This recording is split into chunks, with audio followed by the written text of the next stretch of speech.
This is MiCorps 101. This is something we used to do at every MiCorps conference, especially when MiCorps first got started. And the last couple years, we replaced it with some other sessions. We always have lots of great content that we want to share with you all. We get a lot of requests for different kinds of content. And um, we've had requests recently to bring back the MiCorps 101. So folks had a chance to just, if they were new to the program, to learn about it, or maybe if you've only been involved with one aspect of MiCorps in the past, this gives you a chance to learn about other aspects of the program. So that's what we're going to spend this lunch hour doing. So hope you've got something to snack on, a nice drink, and we can sit and learn a little bit about MiCorps 101 today. So as Eric said, my name is Joe Latimore. I am a faculty member at Michigan State in the Department of Fisheries and Wildlife. I'm also the director of MiCorps and the MSU Extension Center for Lakes and Streams, a program that Eric Elgin, who you just heard from, is a colleague of mine, and many of us based with MSU Extension that help with the conservation of lakes and streams statewide. In this role, I get the chance to not always be at my desk, especially during the summer. I get to spend some time in the field on our lakes and rivers, in our lakes and rivers, and talking with people who care about them very much. And a lot of that is engaging with our volunteers. All right, let's dive in. Let's give you a little snapshot of the history of the program. Back in 1974, if you can believe it, 51 years ago, our programs got their start. In 1974, the DNR launches a volunteer monitoring program for lakes that was focused on lowering Secchi disc into the water, and you'll see more about Secchi discs in a few minutes, to see how clear the water was. A very historic and traditional way of monitoring the health of lakes. That started in 1974, and that program was called, somewhat unusually in my opinion, the self-help program. So the self-help program encouraged volunteers to collect data on their lakes. And maybe one of the reasons behind that name was the fact that doing that kind of thing as a non-scientist was kind of unusual across the US and in Michigan before that program started. So it was giving the public an opportunity to do something for themselves, get out there and collect some data. Through the years since 1974, a lot of additional parameters have been added to our lake monitoring programs, and I'll get into the details of those a little bit later today. Decades went by as the program continued, and in 1992, that first kind of partnership approach to volunteer monitoring in Michigan took place. And that's when Michigan Lakes and Streams Association joined the DNR to administer the self-help program. They took over administrative tasks, recruiting volunteers, sending information and instructions to people and so forth. So this was kind of that first instance of a nonprofit organization like MLSA partnering with a state agency, because both recognize the importance of citizen collected data. So MLSA joined with DNR to run the program starting in 1992. A few years later, in 1998, so another thing happened. We have a stream monitoring program now. DEQ, the Department of Environmental Quality, launched a volunteer stream monitoring program. DEQ, of course, is now EGLE, the Department of Environment, Great Lakes, and Energy. And another big thing that happened in 1998 is our lake monitoring program got the name that we know today, the Cooperative Lakes Monitoring Program. So it was no longer known as self-help, it was the CLMP. A few years later, in 2004, a new name again, MiCorps. MiCorps was born as a result of an executive order from the governor at that point, Jennifer Granholm. She and her administration, along with EGLE and DNR, recognized the value of volunteer monitoring. And we've been doing it for decades already in Michigan. And this recognized and kind of amplified those programs.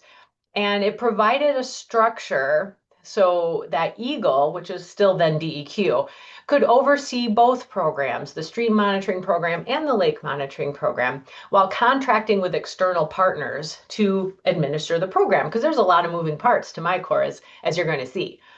The Great Lakes Commission, based in Ann Arbor, initially managed MiCorps with that first MiCorps contract and had support from MLSA, still involved, also the Huron River Watershed Council, and Michigan State University.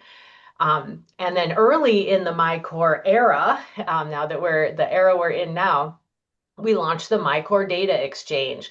That was the first online version of our database. Prior to this time, prior to the evolution of MiCorps, the data were only available on paper. They were not available electronically. They were not available easily to the public to go in and look at those data like you can today. So that was a major milestone as well. And then in 2021, the current MiCorps structure was established, what we still do today. Eagle still is overseeing MiCorps via contract directly to Michigan State University, still with those partners, the Huron River Watershed Council and Michigan Lakes and Streams Association. And if you want to read more about the history of these programs, last winter, we partnered with MLSA to release a edition of the Riparian magazine that has a lot of historical information about MiCorps, including the article you see here, A Legacy of Stewardship, the history of volunteer lake and stream monitoring in Michigan. Today's MiCorps team is made up of a great group of folks from the organizations that I mentioned before. In addition to me serving as the director, we have Tamara Lipsey from Eagle serving as the MiCorps program lead. Eric Elgin is our Lakes program manager based at MSU Extension. Kate Laramie at Huron River Watershed Council is our new Lake program associate. Paul Steen, also at the Huron River Watershed Council, is our Streams program manager, continuing to be. Dylan Hoffner at MSU has been our technology manager for several years. Chelsea Cooper at MSU is our communication support. She does our social media primarily, is what most people will see. And if you haven't checked out those accounts, I really encourage you to on Facebook and Instagram. And then we also continue, of course, to have support from MLSA, including Executive Director Melissa DeSimone. And here's a visual way of kind of understanding our structure. We've got Eagle at the top as the sponsor and the funder of this program, keeping it moving forward. MSU Extension, Center of Lakes and Streams, being the primary contractor, working then with Huron River Watershed Council and MLSA.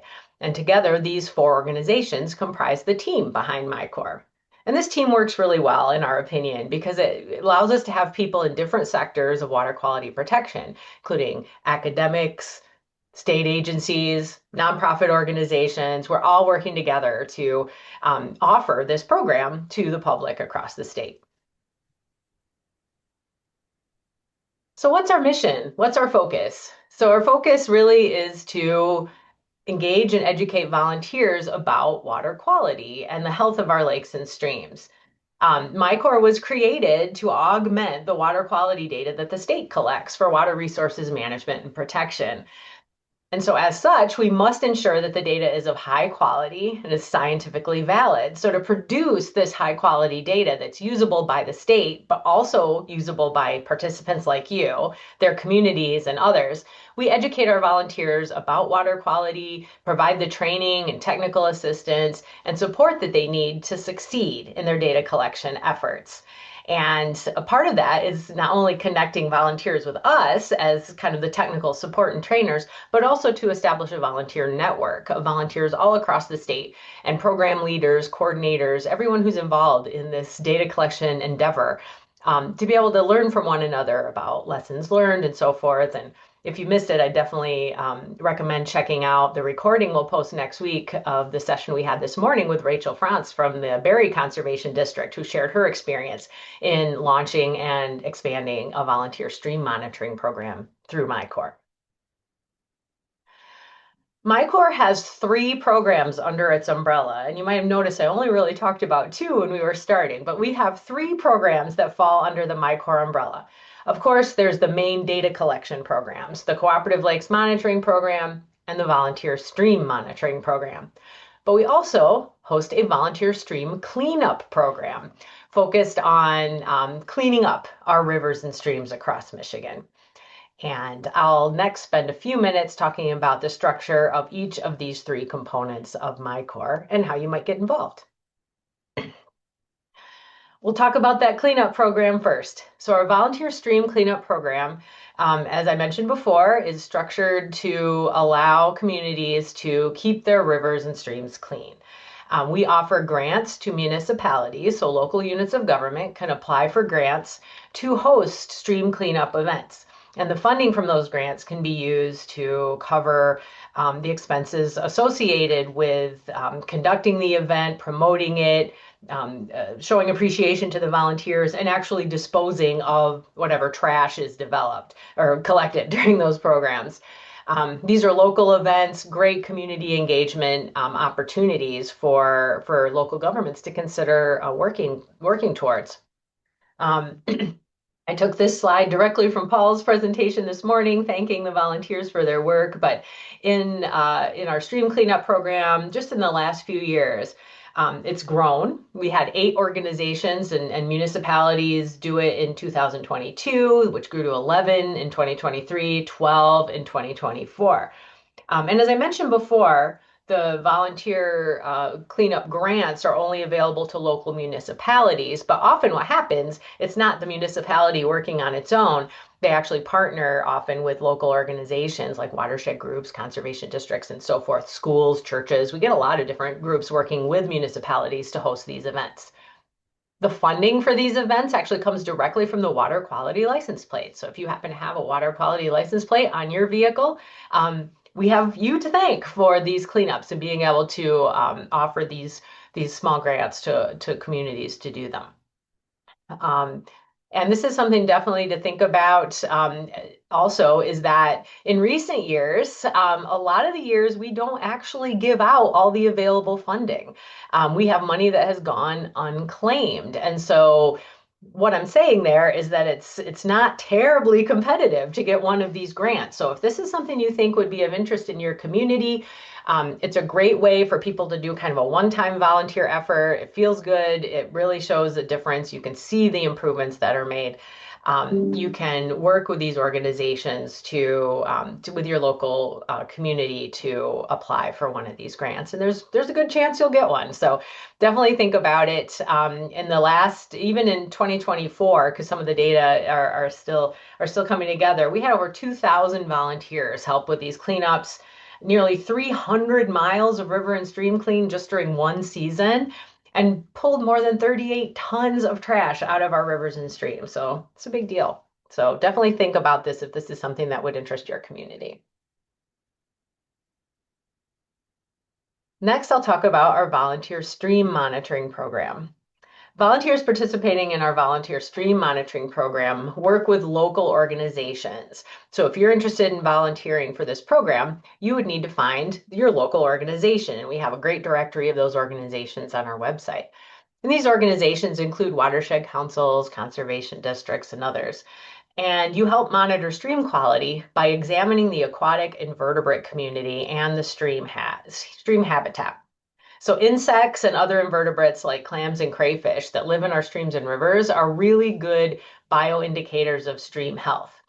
And so we support stream monitoring organization leaders and their volunteers by providing training and assistance. And we also award grants to those local organizations to create and maintain their stream volunteer monitoring networks across the state. We launched this program in 1998, and it's had a pretty significant impact over the years. This is what we look for. Our volunteers learn to look for aquatic invertebrates in rivers and streams. And these are really, really critical and beneficial in a lot of ways. These invertebrates, many of them are the juvenile stage of insects we're familiar with, like dragonflies and damselflies, mosquitoes, maybe things we don't always love, stoneflies, different insects that we might know the flying counterpart, but their juvenile stage is aquatic. And many of them need really clean water and good habitat quality to survive. And so by collecting invertebrates from streams and rivers and seeing what's surviving there, we can draw conclusions about how healthy or degraded that stream or river section is, and we can actually provide a score to it.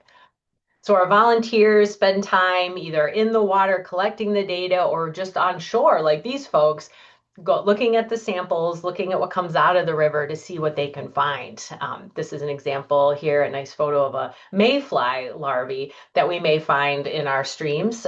Mayflies are one of the groups that are quite sensitive to pollution and habitat loss. And so if you find mayflies, that's a great sign. And you can see some people here kind of bundled up with their warm hats. Volunteer monitoring in streams doesn't necessarily limit itself to the summertime and warm weather. Many of our organizations also host a winter stonefly search.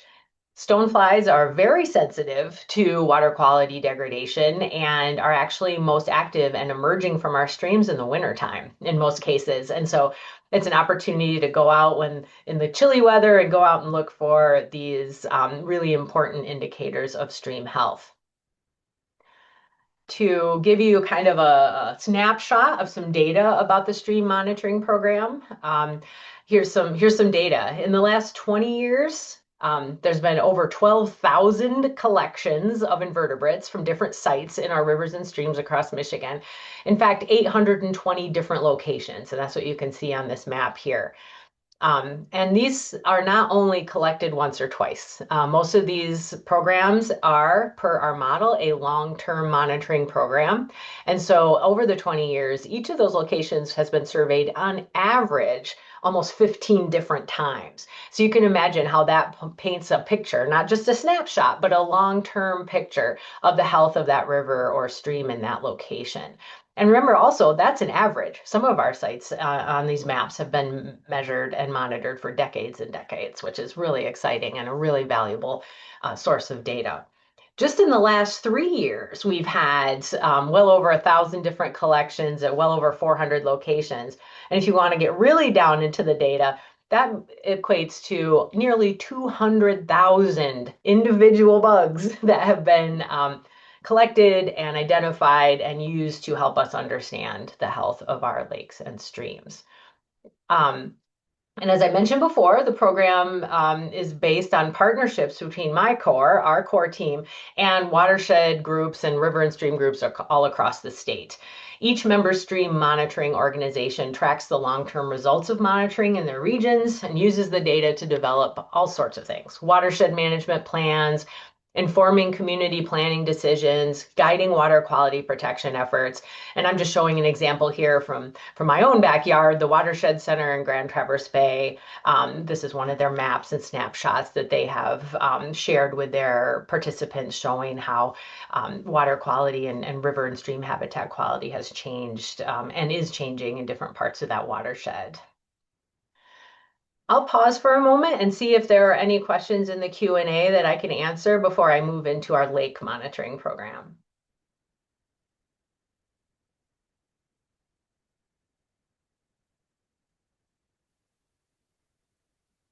Hi, Joe. There's nothing so far. Okay, thanks, Eric. Didn't mean to surprise you with that request, but Oh no, thank that's all you. right. Very good, thanks. So I'll move on then. And remember, you can always put questions in the Q&A. All right. The other piece, the third leg on the MiCorps stool is the Cooperative Lakes Monitoring Program.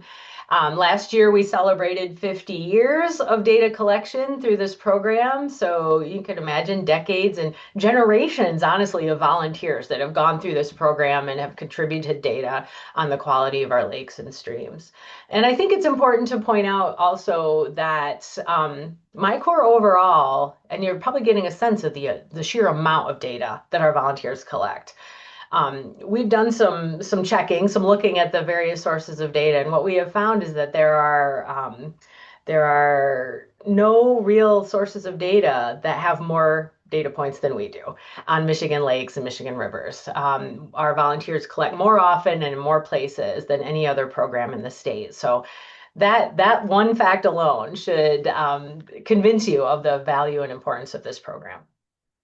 So our CLMP volunteers look at a variety of aspects of their lakes. So they look at the water quality, they look at the shoreline and near shore habitat, and also keep an eye on aquatic invasive species in their lakes. Since 1974, again, that's made us the second oldest volunteer lake monitoring program in the US. And we work directly, our MiCorps team works directly with the CLMP volunteers to provide comprehensive training and ongoing expert support.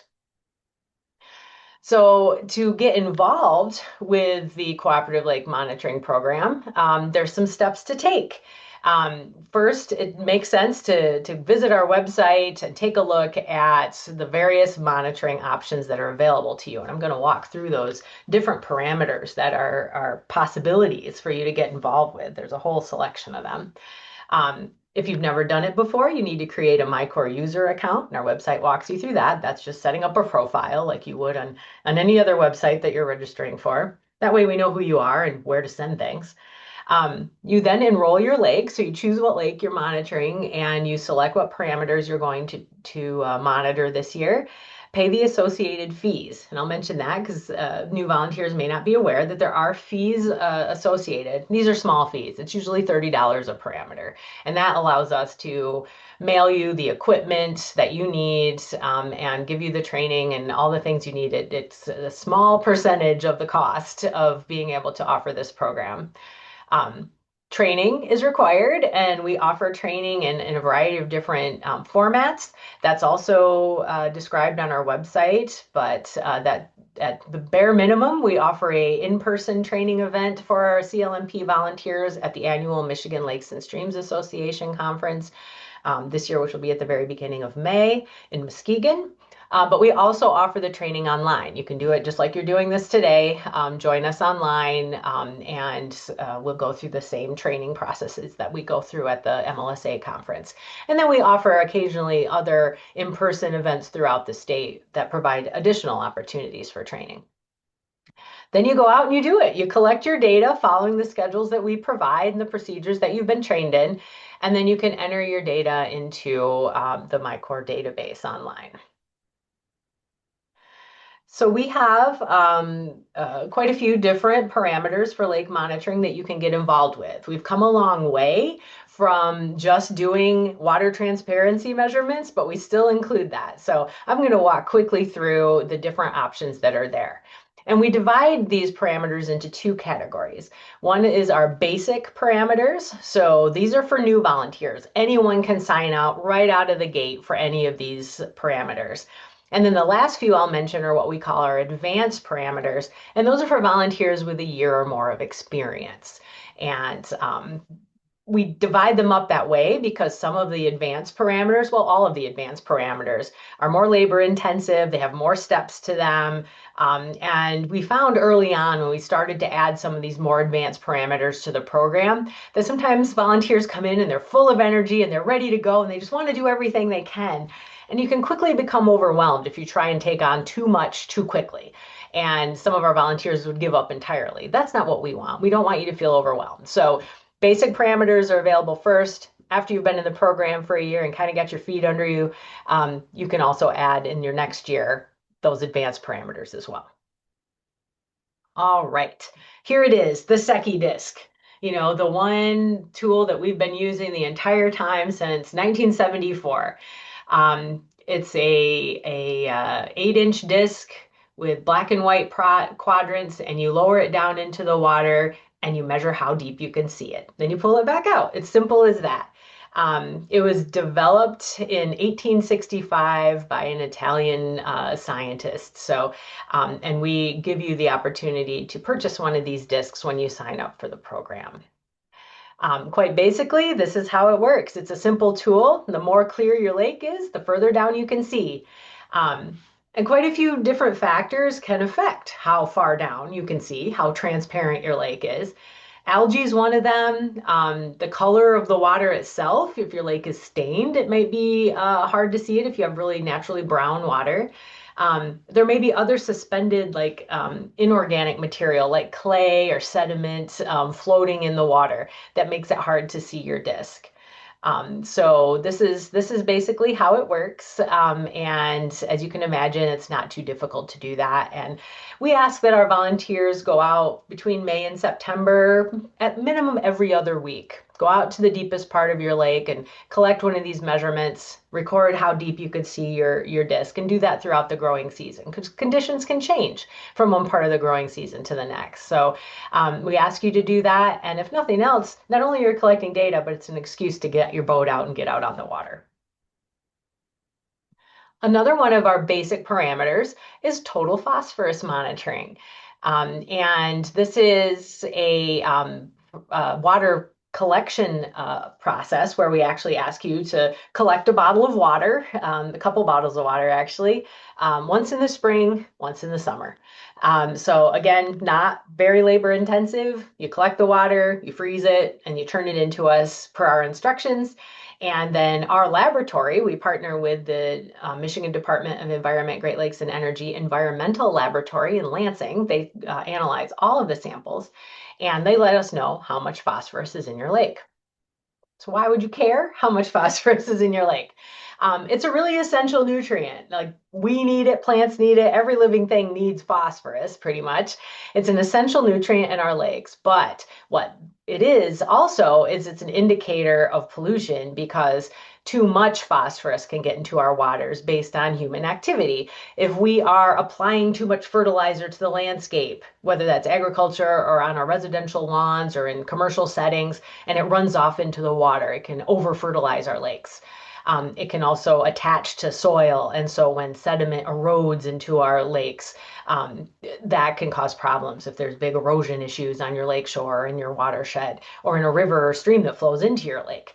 So even though phosphorus is a good thing in moderation, if you have too much, we can get what are the scary cultural eutrophication impacts, which basically means human-caused over-fertilization. We're over-fertilizing our lake. And when that happens, your water can turn green because you have too much algae. The algae is out of balance in your lake. And sometimes that can even lead to harmful algal blooms because the species that are being fertilized might produce toxins. So that's something to keep in mind.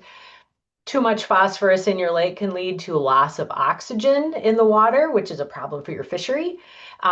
And just the look of it, really green water, can lead to decreased home values, decreased property values on lakes that are experiencing this cultural eutrophication, basically becoming too productive because they're getting over fertilized from phosphorus. So this is another basic parameter you can join. The next one is our exotic aquatic plant watch. And this is one of the newer components of the Cooperative Lakes Monitoring Program. And this is a program in which we'll train you how to identify, at this point, 5 kind of highest risk aquatic invasive plants, the ones you're most likely to find or we're most concerned about. There's way more than 5 potential invasive species that could be entering your lake. But this program focuses, first of all, on the ones that you're most likely to encounter. And second of all, ones that grow mostly below or floating on the surface of the water. We don't include things like purple loosestrife or Phragmites because we found that most people see them. And there's a lot of programs out there to help you identify and manage those kind of shoreland invasive plants. But the ones that grow under the water in particular, or up in cattail beds where you might not see them, those are the ones we want to really be looking for because they might be missed until an invasion is quite massive. And so we train you how to identify these plants, which if you're curious from left to right, you have Eurasian water milfoil, curly leaf pondweed, starry stonewort, European frogbit, and hydrilla. What we train you to do is to use a sampling device made out of the heads of 2 garden rakes and a rope to sample the plant life in your lake, around your lake. And we show you how to identify the invasive plants and how to tell them from the beneficial native plants that grow in your lake and how to report them back to us. And we find that people often do discover new things about their lake. They may have thought that the plants that were growing really abundantly in their lake were actually invasive species, but turns out they're not. They're native. But this way you'll learn how to tell one from the other. And the other thing that happens quite often is the discovery of invasive species that you didn't know were there. And that's a good thing. You know, you don't want the bad news that you have a new invasive that no one knew about, but awareness is part of the battle. It's knowing what you've got, and so then you can move on and figure out what your management approach is going to be, which could be as simple as pulling out a few stray plants that have appeared in your lake and being done with it to more comprehensive management strategies. So that's our exotic aquatic plant watch. And then I'll tell you a little bit about our very most recent addition to the Cooperative Lakes Monitoring Program, and that's Score the Shore. This program is one that we're quite proud of because it resulted from conversations with our volunteers, volunteers who had been learning from our partners, ourselves, MSU, the state, other educators, that shoreline habitat was at risk in Michigan. We, in some ways, were kind of loving our lake habitats to death because people like to live on the water. Waterfront property is in high demand, and unfortunately, we sometimes bring our landscaping practices from the country or the suburbs to the lakeshore. And in the process, we eliminate natural shoreline habitat and replace it with things like lawns and maybe put up a seawall to stop erosion. Well, that's not great habitat, and it's not great for water quality either. So we asked our volunteers, what kind of data, in addition to what you're already doing through the CLMP, what else would you like to learn about and have information on for your lake? And overwhelmingly, our volunteers said, we want to be able to assess the health of our shoreline. We want to know if we're doing good or if we need to improve. So Score the Shore grew out of that. And for Score the Shore, volunteers basically do exactly what these folks in the picture are doing. You take your clipboard and your data sheet and you answer questions, basically fill out a report card about sections of your lake going all the way around the lake in 1,000-foot sections. And in the end, you can create a map like this one from Deer Lake down in Oakland County, where they were able to easily visually show the areas of their lake that had good shoreline quality, ones that were only fair, and so forth, which gave them not only some ideas of the areas that they needed to protect and not change, but also the areas that could use some improvement and how they could do that. So those are our basic parameters. And now I'll talk about the advanced parameters that we offer for volunteers with 1 or more years of experience. The first one is chlorophyll. Chlorophyll is a measure of how much algae is in the water column of your lake. And the water is collected in one of these fancy devices you can see on your screen that we make for you out of juice cans and hand weights and all sorts of hardware supplies. But it works really well to collect a water sample, not just from the surface like we do for phosphorus, but down into the water column. And we're interested in chlorophyll A levels in lakes because chlorophyll A is what makes our algae green. And so it's tricky to go in and actually measure and quantify algae cells, but you can pretty easily take a water sample, extract the chlorophyll from it that comes from those algae cells, and take that concentration of algae in the water, and that will directly relate to how much algae is in your water. So chlorophyll equals algae. And excess algae is, of course, a result of what I talked about before, over fertilization of our lakes. And so being able to look at chlorophyll lets you know, are those nutrients that are making their way into your lake being converted into algae versus leafy plants that might be a bit more beneficial for your lake. The next advanced parameter you can choose from is dissolved oxygen and temperature. This is done by collecting profiles from the surface down to the bottom of the lake, measuring temperature and how much oxygen is in the water from the top to the bottom of the lake, using a device, an oxygen meter that we loan out to you. And so it's kind of a high-tech operation, but we have a whole stable of these meters that we can loan out to you and train you how to use. This is valuable information because the temperature of your lake water and the amount of oxygen in your water impacts kind of all aspects of lake habitat. It will control how temperature changes from surface to bottom, and different species like fish have specific requirements of what kind of temperature they need to thrive. Temperature can affect how much oxygen is in the water. Oxygen then can affect how much phosphorus is released from the sediments of the lake. So it's all quite connected in this lake ecosystem. And as I mentioned, it definitely impacts fish habitat availability as well. And then the very last advanced parameter that we offer is aquatic plant mapping. Now, I already talked about the Exotic Aquatic Plant Watch, where we'll train you how to identify invasive plants and their locations across your lake, if there are any. But some lakes and some volunteers want to take it to the next level, and they also want to know what the whole plant community looks like, including the native plants. And so we developed aquatic plant mapping, and it is a more comprehensive approach to using that same rake to sample the plants at points all around your lake and creating a map of what species live in what parts of your lake. And this is going to be really valuable because a lot of lakes, you know, nearly all of our lakes depend on a healthy lake plant community to thrive, for the fishery to be healthy, and for the water quality to be good. And then on the next hand, many lakes in Michigan actively manage the plants in their lakes. And so mapping them and knowing how they're changing over time can give you a sense of what impacts those management actions are having. Aquatic plants, as I've alluded to already, are really, really valuable to lake health. And they're valuable to us as well if we take the time to appreciate them. They absorb wave energy and protect our shorelines from erosion. They provide habitat. They compete with algae. If you have a big, healthy plant community in your lake, you're unlikely to have a lot of algae problems in most cases. They produce oxygen that's used by fish and those invertebrates and other organisms, support water quality. The healthy native plants compete with invasive species for space, which is always good. And they're just absolutely beautiful if you take the time to look at them.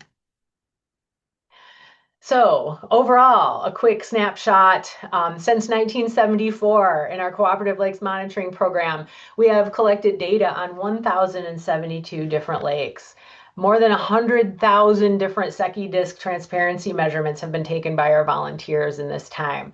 More than 13,000 chlorophyll samples have been submitted to the laboratory, and over 300 detections of invasive plants have been made through our volunteers' efforts. In just the last 5 years, we've collected data on 455 different lakes. Our program continues to grow. We've got over 63 counties involved in the last 5 years, and in each of the last 3 or 4 years, we have broken records for how many lakes have been in the program, with this year being our record enrollment of all time of 337 lakes. So really quite impressive levels of engagement. Just a couple other items I want to touch on before I open up to any questions you guys might have about MiCorps. I mentioned this morning, we've recently updated our website substantially. That's where you can go, micorps.net. That's where you can go to find all of our contact information, our monitoring protocols, to see kind of the instructions. How do we do these things? And so if you're interested in doing it, you can read and see if it's something you want to try and do. We provide all the data forms and instructions that you need that you can go refer to at any time. We've got training videos and all our training materials on there that you can watch at any time. If you want to sign up, that's where you do it for CLMP. If you want to find a stream monitoring organization you can volunteer for, our website has them. All of our information about our conference, like this event today, summary reports that we've developed over the years, and of course the database. You can enter the data you collect, and you can view data. Anyone can go in at any time and look at all the data that we have that's been collected since 1974.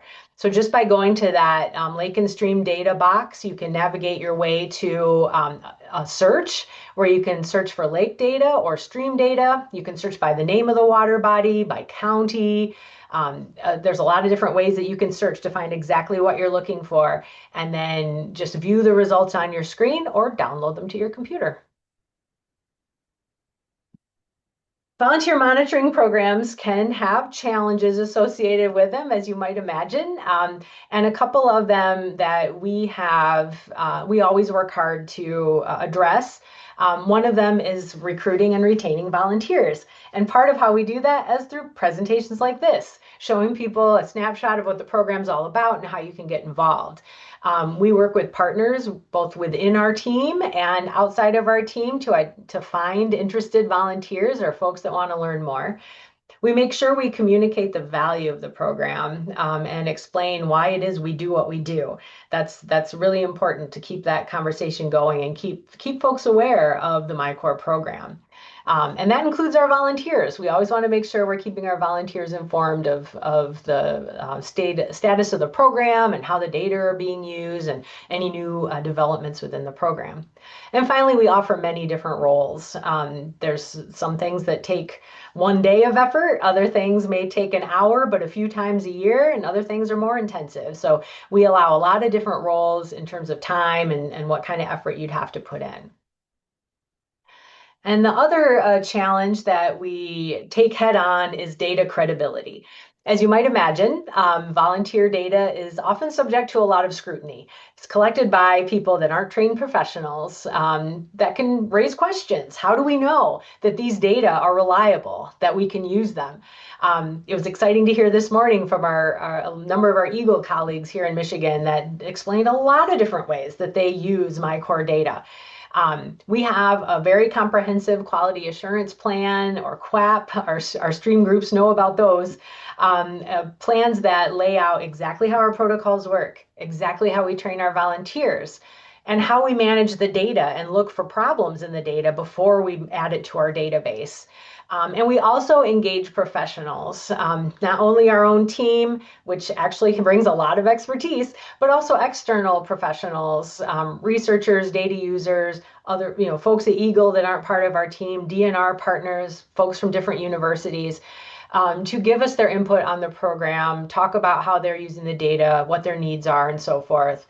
And that has been really beneficial to the program over the years.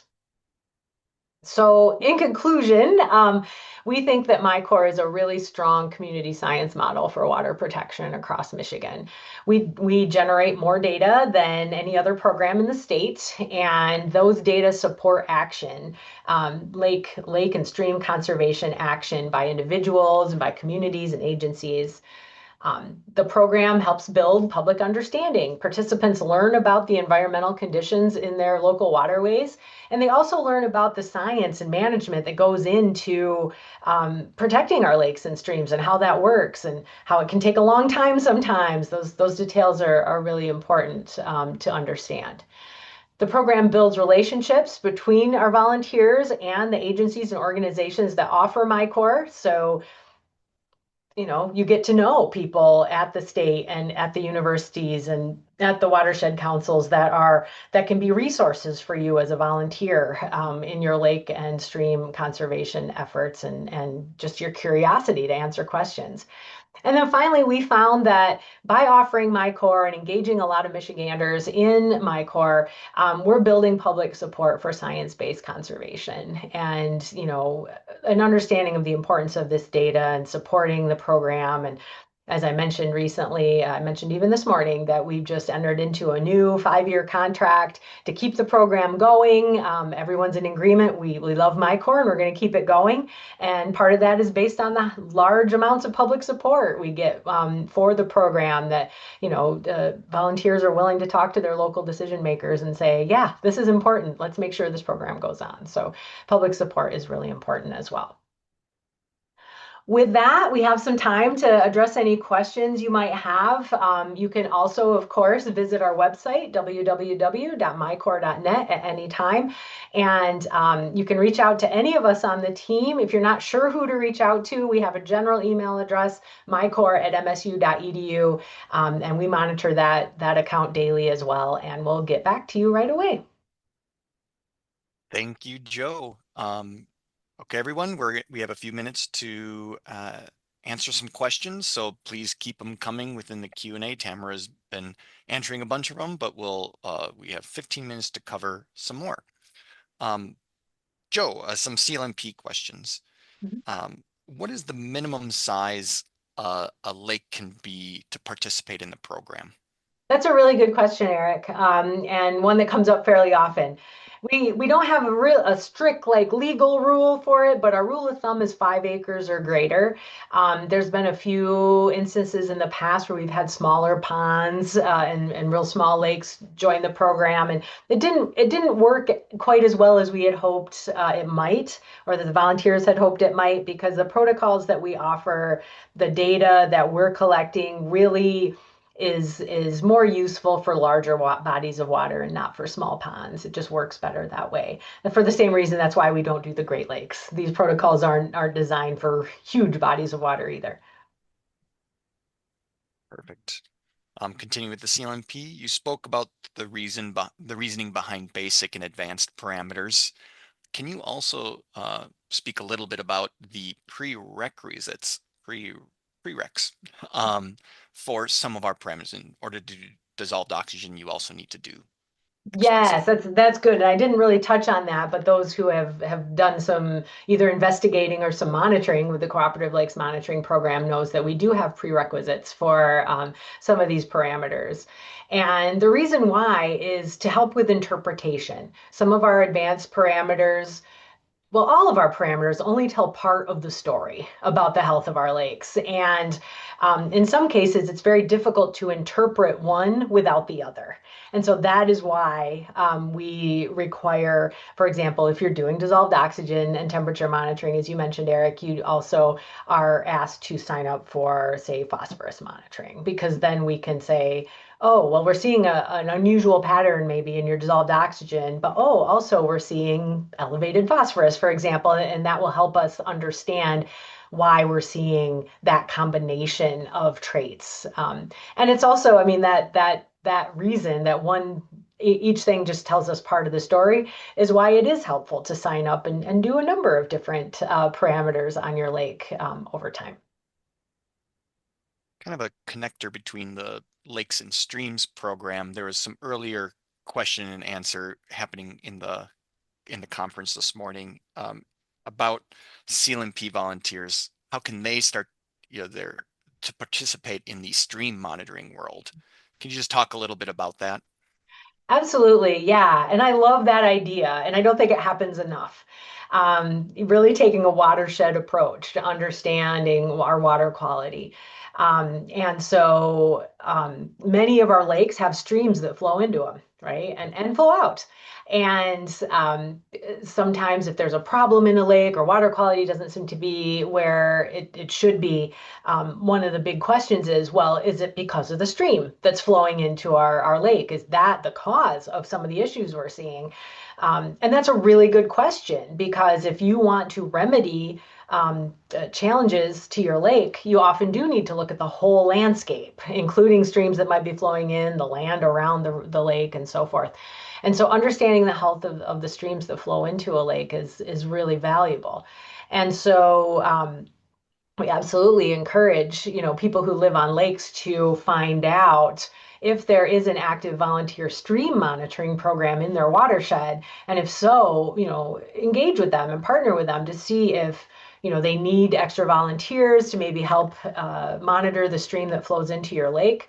And so forth, because they may already be monitoring the stream that flows into your lake, and you just haven't had that conversation yet. And if there's not an active organization, that's okay too. I've worked with lakes who have actually gone on to start monitoring the stream themselves. They got trained. Sometimes they get a grant, sometimes they don't need a grant to do that. And we'll get them trained so they can collect stream data as well. And, we definitely have the option to do that within the program. It would be wonderful to see more lake stream connections in MiCorps. It definitely would be. Absolutely. Absolutely. Um, Looking at cleanup grants, and so the question of, can you talk a little bit more about who can apply for those cleanup grants? But then also, let's say there are a follow-up would be let's say there's individuals who are interested in a community. How do you suggest maybe they spur some community action for stream cleanup grants? Yeah, yeah, great, great. I'm glad to have the interest in that aspect of our program. So the grants are available based on where the money is coming from. The grants have to go to local units of government. And so it's usually village of, city of, township of, local units of government. And so if you are interested in that and that doesn't describe you, you're not a government, then work with your local government, reach out to, it could be your Department of Public Works, if you have a conservation committee or a chair, or even your drain commissioner, depending on, who you want to start with. And, if you have interest in this and this is something you're willing to do, or provide some leadership to, we often find that municipalities, local units of government are thrilled to partner with you. They would need to be the fiduciary, right? The submitter of the grant and the receiver of the funds. But that doesn't mean all the work has to be done by government employees, right? It can be a partnership with an organization, or even with a citizen who reaches out to their town or city or other unit of government and says, hey, man, we need this. Our river's not looking very good. I'm noticing a lot of trash. What if I got, my neighborhood committee or my church group or our scouts to go out and do a cleanup out there and sponsor that? Could we work together to write a proposal to get one of these small grants? Because they can really help, right? As I mentioned before, they can help with the cost that can be significant sometimes, and actually disposing of the trash that you pull out, but also volunteer appreciation and some of the time that it takes to put it together. So yeah, it's just would require a partnership with a local unit of government, and then anyone could spearhead one of these events. Great, thanks. Again, just to encourage, we still have some time. Please, if you have any more questions regarding the stream cleanup grant, the stream monitoring program, or the Cooperative Lakes Monitoring Program, this is a great chance to get answers from the source. Joe, I'm back to the CLMP, and there are fees. Can you just talk a little bit more about that, and then maybe why are these fees there, and how do they help? Yes, happy to. So I'll expand a little bit on what I said when I was speaking a few minutes ago. But for every parameter that a volunteer chooses to monitor on their lake, there is a fee associated with it, usually $30 per parameter. Chlorophyll is a bit more expensive, I think about $60. And then if you do the aquatic plant mapping, which is our by far most intensive program, that one's actually $250, but that includes a on-site visit from one of our team. Basically, Eric or I will come out to the lake and work with you for a day. So that helps cover our travel costs to come to you, because Michigan's a big state. And so why we have those is because although the state of Michigan provides a significant amount of funding to support MiCorps, it doesn't cover all the necessary costs. And those costs include not only all of our general operational costs, but also providing sample bottles, mailing data forms, sending you the equipment that you need to collect the data that you need, to provide maintenance on those dissolved oxygen meters. There's a lot of money that goes into this program, quite a lot indeed. And so by asking our lake volunteers to put a little money into the process too, that helps keep this program sustainable, and we haven't had to limit how big our program can get. Because that has been a conversation and concern before, that we may hit a point where we simply can't afford to let any more lakes into the program. We don't want to get there. These small fees allow us to do that. And for those of you who have ever done volunteer engagements, another reason this might resonate with you is by paying a few dollars in, we find that we get a lot more follow through by volunteers. And that may often be the case because they think, oh, well, I know I would be motivated this way. I did pay for this. I should probably go do the work, right? And so, and what we also find is that a lot of volunteers that work with us have success talking to their lake association about the CLMP, and the lake association is usually the group that's actually paying these fees rather than volunteers paying them out of pocket. And again, it's, the average lake you can sign up for 4 or 5 different programs. It's not going to cost you much over $100 a year, which is, significantly less than what it would cost to get those data on your own. Thank you, Joe. And now we're kind of bouncing around a little bit as the questions come in. So Sure. back to streams, stream monitoring, that is. I think just some clarity again on somebody's now interested in stream monitoring in their area. Um, how do they find if there's an existing, and if there's not an existing, maybe what are some steps they can do? That is a really good question, and one I have a great answer for. So you can go to mycorps.net, that URL on your screen, and if you click on stream monitoring, you can find a list of stream monitoring organizations, and you can search by the name of the river, your county. Those are probably the best ways to get started, and that list will narrow down to the likely candidates for organizations in your area. I like the county search the best. I'll put in the county that I'm interested in, and it'll list all the active stream organizations in your county. And there's contact information. So you can reach out to those organizations. If you'd rather not do that homework yourself, just ask us. We'll help you. We'll help you find that organization and who you can connect with to do that, to get involved and be a volunteer. And the caveat there is that there may not be an active stream organization where you live right now. In that case, it might be a little harder to get involved and to start collecting data on a stream. It's not impossible, but you could. The next step at that point would typically be to see if there were any organizations in your area that might be interested in starting one.